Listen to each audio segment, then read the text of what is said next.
Bonjour et bienvenue dans cette vidéo où je vais vous présenter le premier chapitre de mon cours sur l'étude de textes littéraires. Ce chapitre est intitulé « Le théâtre ». Pour le plan de ce chapitre, nous aborderons une introduction, définition du théâtre, les genres théâtraux et l'histoire du théâtre, l'action théâtrale, l'espace et le temps au théâtre, les personnages dramatiques et comment est construit une pièce de théâtre. Concernant les objectifs visés par ce cours sont les suivants. Premièrement, définir les termes théâtraux, dialogue, monologue, et identifier les éléments d'une scène, personnages, décor, émotion. Deuxièmement, expliquer les techniques de respiration et résumer l'intrigue d'une pièce.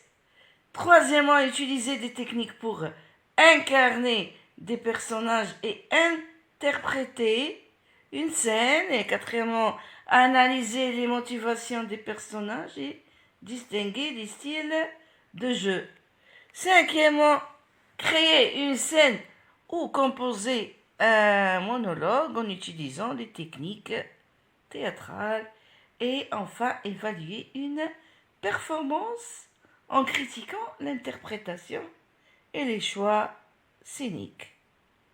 Commençons par une introduction.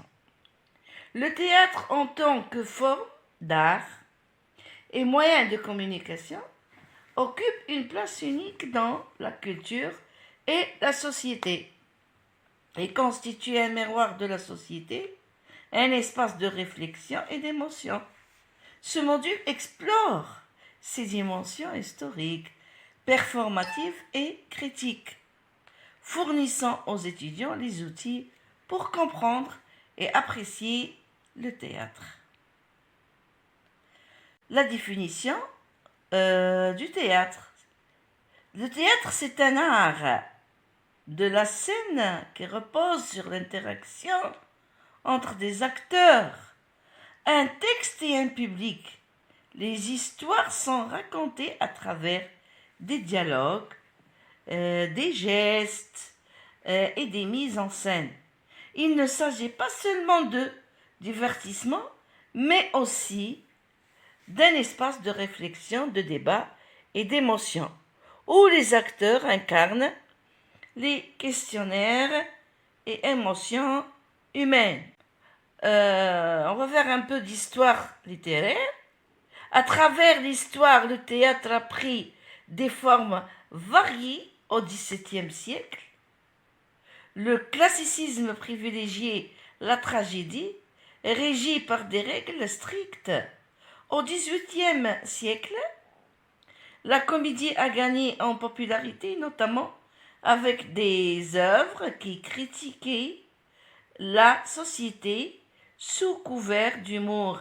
Vers la fin du siècle, Denis Diderot a introduit le drame bourgeois, mélangeant comédie et tragédie. Le XIXe siècle, marqué par le romantisme, a bouleversé les règles classicisme en mêlant les genres. Le XXe siècle a vu l'émergence du théâtre, de l'absurde, renouvelant ainsi cet art. Concernant les genres théâtraux et l'action dramatique, le théâtre se décline en plusieurs genres.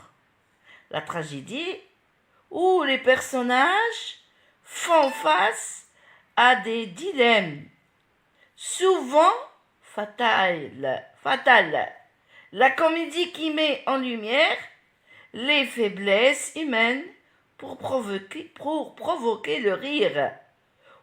Et le drame aussi, qui brise les règles classiques en mêlant des temps variés. Quant à l'espace et le temps au théâtre, il est important de distinguer le temps et l'espace de la représentation de ceux de l'histoire racontée.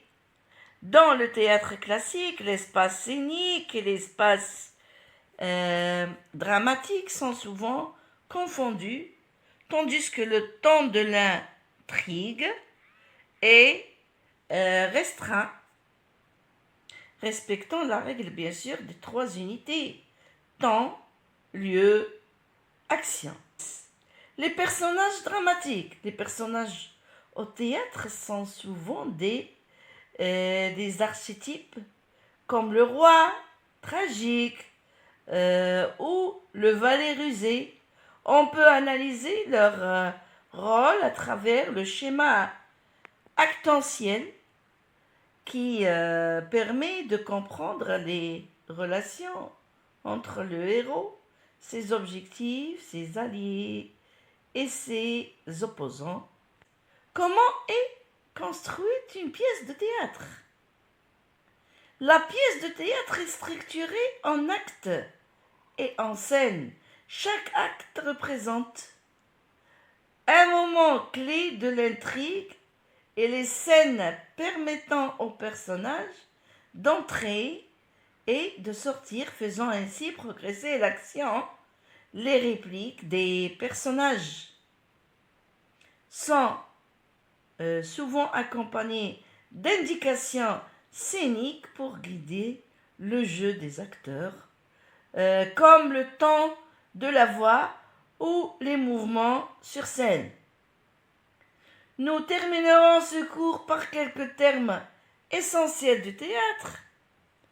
Réplique, échange de paroles entre personnages, tirade, langue répliquée d'un personnage, monologue, discours prononcé par un personnage seul sur scène, aparté, paroles prononcées à l'écart des autres personnages, quiproquo, malentendu créant un effet comique.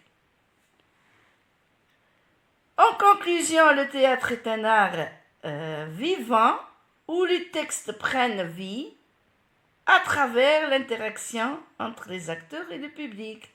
Il nous permet de questionner le monde qui nous entoure et d'explorer les émotions humaines dans toute leur complexité. J'espère que ce cours vous apportera une nouvelle perspective sur cet art fascinant. Voilà, nous arrivons à la fin de cette vidéo. Merci de votre attention. Merci.